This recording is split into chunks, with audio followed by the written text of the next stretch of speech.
Alice's Adventures in Wonderland, Chapter 4. The Rabbit Sends in a Little Bill. It was the White Rabbit, trotting slowly back again and looking anxiously about as it went, as if it had lost something, and she heard it muttering to itself, "The Duchess! The Duchess! Oh, my dear paws! Oh, my fur and whiskers! She'll get me executed, as soon as ferrets are ferrets. Where can I have dropped them, I wonder?" Alice guessed in a moment that it was looking for the fan and the pair of white kid gloves, and she very good-naturedly began hunting about for them, but they were nowhere to be seen. Everything seemed to have changed since her swim in the pool, and the great hall, with the glass table and the little door, had vanished completely. Very soon the rabbit noticed Alice as she went hunting about, and called out to her in an angry tone, "Why, Mary Ann, what are you doing out here? Run home this moment, and fetch me a pair of gloves and a fan. Quick now!" And Alice was so much frightened that she ran off at once in the direction it pointed to, without trying to explain the mistake that it had made. "He took me for his housemaid," she said to herself as she ran. "How surprised he'll be when he finds out who I am! But I'd better take him his fan and gloves. That is, if I can find them." As she said this, she came upon a neat little house, on the door of which was a bright brass plate with the name W. Rabbit engraved upon it. She went in without knocking and hurried upstairs, in great fear lest she should meet the real Mary Ann and be turned out of the house before she had found the fan and gloves. "How queer it seems," Alice said to herself, "to be going messages for a rabbit. I suppose Dinah will be sending me on messages next." And she began fancying the sort of thing that would happen. "Miss Alice, come here directly, and get ready for your walk." "Coming in a minute, nurse, but I've got to watch this mouse hole till Dinah comes back, and see that the mouse doesn't get out. Only I don't think," Alice went on, "that they'd let Dinah stop in the house if it began ordering people about like that." By this time she had found her way into a tidy little room with a table in the window, and on it, as she had hoped, a fan and 2 or 3 pairs of tiny white kid gloves. She took up the fan and a pair of the gloves, and was just going to leave the room when her eye fell upon a little bottle that stood near the looking-glass. There was no label this time with the words "Drink me," but nevertheless she uncorked it and put it to her lips. "I know something interesting is sure to happen," she said to herself, "whenever I eat or drink anything, so I'll just see what this bottle does. I do hope it'll make me grow large again, for really I'm quite tired of being such a tiny little thing." It did so indeed, and much sooner than she had expected. Before she had drunk half the bottle, she found her head pressing against the ceiling, and had to stoop to save her neck from being broken. She hastily put down the bottle, saying to herself, "That's quite enough. I hope I shan't grow any more. As it is, I can't get out at the door. I do wish I hadn't drunk so much." Alas, it was too late to wish that. She went on growing and growing, and very soon had to kneel down on the floor. In another minute there was not even room for this, and she tried the effect of lying down with one elbow against the door, and the other arm curled round her head. Still she went on growing, and as a last resource, she put one arm out of the window and one foot up the chimney, and said to herself, "Now I can do no more, whatever happens. What will become of me?" Luckily for Alice, the little magic bottle had now had its full effect, and she grew no larger. Still, it was very uncomfortable, and as there seemed to be no sort of chance of her ever getting out of the room again. No wonder she felt unhappy.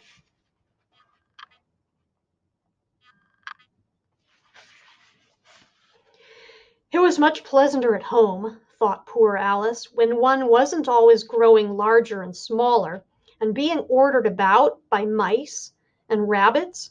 I almost wish I hadn't gone down that rabbit hole, and yet, it's rather curious, you know, this sort of life. I do wonder what can have happened to me. When I used to read fairy tales, I fancied that kind of thing never happened. And now here I am in the middle of one. There ought to be a book written about me. That there ought. And when I grow up, I'll write one. But I'm grown up now, she added, in a sorrowful tone. At least there's no room to grow up any more here. But then, thought Alice, shall I never get any older than I am now? That'll be a comfort one way. Never to be an old woman, but then always to have lessons to learn. Oh, I shouldn't like that. Oh, you foolish Alice, she answered herself. How can you learn lessons in here? Why, there's hardly room for you, and no room at all for any lesson books. And so she went on, taking first one side and then the other, and making quite a conversation of it altogether. But after a few minutes she heard a voice outside, and stopped to listen. Mary Ann, Mary Ann, said the voice, fetch me my gloves this moment. Then came a little pattering of feet on the stairs. Alice knew it was the rabbit, coming to look for her, and she trembled till she shook the house, quite forgetting that she was now about 1,000 times as large as the rabbit, and had no reason to be afraid of it. Presently the rabbit came up to the door and tried to open it, but as the door opened inwards, and Alice's elbow was pressed hard against it, that attempt proved a failure. Alice heard it say to itself, then I'll go round and get in at the window.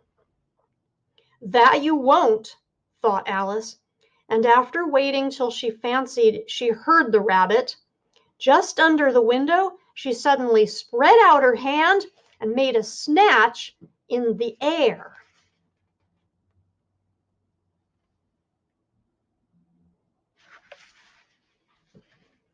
She did not get hold of anything, but she heard a little shriek and a fall and a crash of broken glass, from which she concluded that it was just possible it had fallen into a cucumber frame or something of the sort. Next came an angry voice, the rabbit's. Pat, Pat, where are you? And then a voice she had never heard before. Sure then I'm here, digging for apples, your honor. Digging for apples, indeed, said the rabbit angrily. Here, come help me out of this. Sounds of more broken glass. Now tell me, Pat, what's that in the window? Sure, it's an arm, your honor. He pronounced it arm. An arm, you goose. Whoever saw one that size? Why, it fills the whole window. Sure it does, your honor, but it's an arm for all that. Well, it's got no business there, at any rate. Go and take it away. There was a long silence after this, and Alice could only hear whispers now and then, such as, Sure, I don't like it, your honor, at all, at all. Do as I tell you, you coward. And at last she spread out her hand again and made another snatch in the air. This time there were 2 little shrieks, and more sounds of broken glass. What a number of cucumber frames there must be, thought Alice. I wonder what they'll do next. As for pulling me out of the window, I only wish they could. I'm sure I don't want to stay in here any longer. She waited for some time without hearing anything more. At last came a rumbling of little cart wheels, and the sounds of a good many voices all talking together. She made out the words, Where's the other ladder? Why, I hadn't thought to bring but one. Bill's got the other. Bill, fetch it here, lad. Here, put 'em up at this corner. No, tie 'em together first. They don't reach half high enough yet. Oh, they'll do well enough. Don't be particular. Here, Bill, catch hold of this rope. Will the roof bear? Mind that loose slate.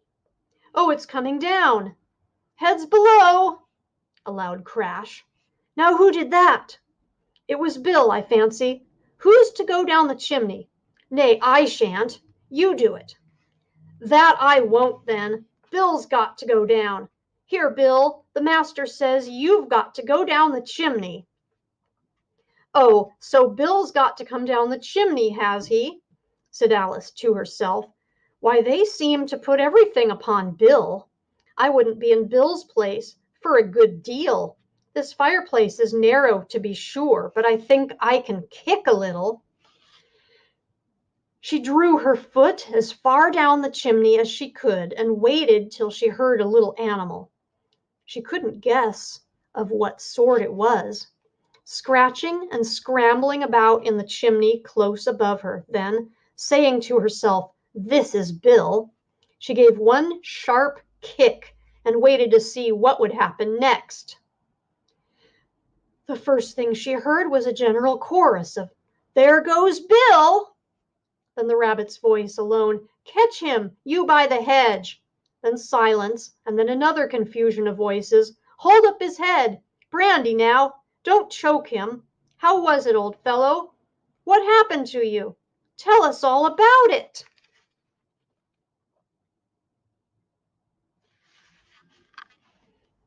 Last came a little feeble squeaking voice.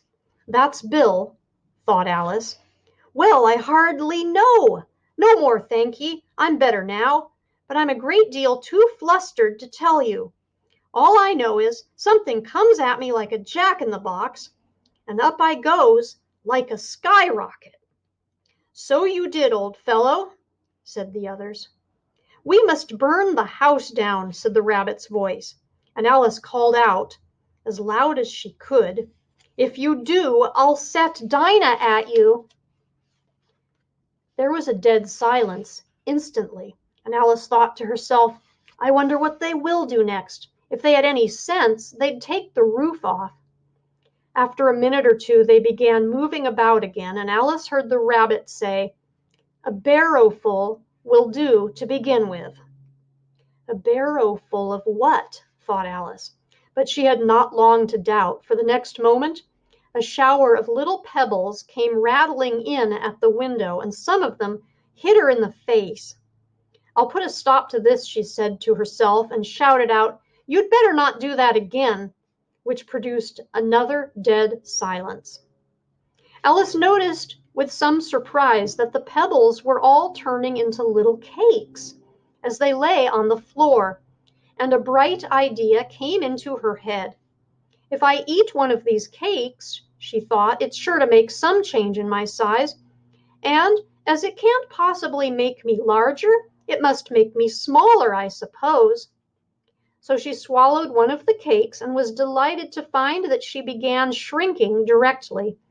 As soon as she was small enough to get out through the door, she ran out of the house and found quite a crowd of little animals and birds waiting outside. The poor little lizard, Bill, was in the middle, being held up by two guinea pigs, who were giving it something out of a bottle. They all made a rush at Alice the moment she appeared, but she ran off as hard as she could and soon found herself safe in a thick wood. "The first thing I've got to do," said Alice to herself, as she wandered about in the wood, "is to grow to my right size again. And the second thing is to find my way into that lovely garden. I think that will be the best plan." It sounded an excellent plan, no doubt, and very neatly and simply arranged. The only difficulty was that she had not the smallest idea how to set about it. And while she was peering about anxiously among the trees, a little sharp bark just over her head made her look up in a great hurry.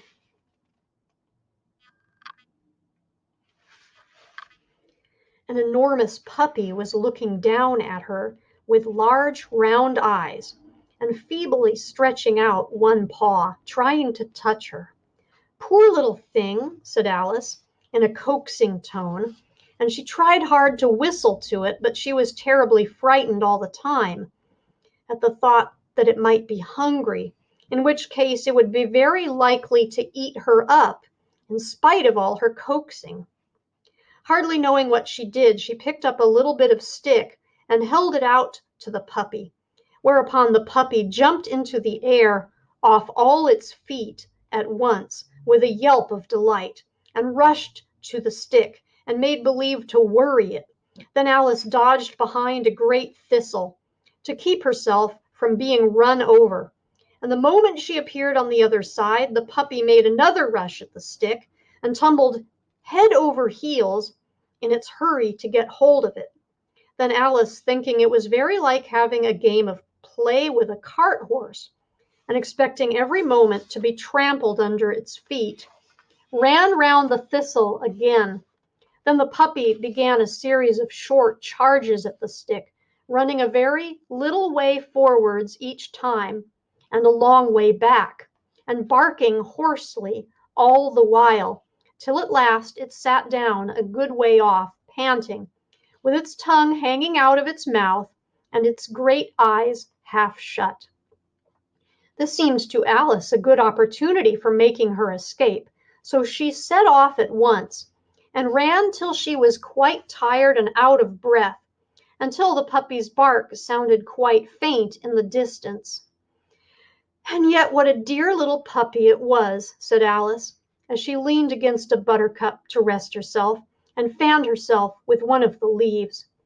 "I should have liked teaching it tricks very much, if I'd only been the right size to do it. Oh dear, I'd nearly forgotten that I've got to grow up again. Let me see, how is it to be managed?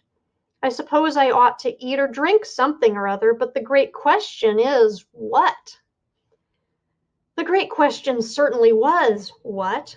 Alice looked all round her at the flowers and the blades of grass, but she could not see anything that looked like the right thing to eat or drink under the circumstances. There was a large mushroom growing near her, about the same height as herself, and when she had looked under it, and on both sides of it, and behind it, it occurred to her that she might as well look and see what was on top of it.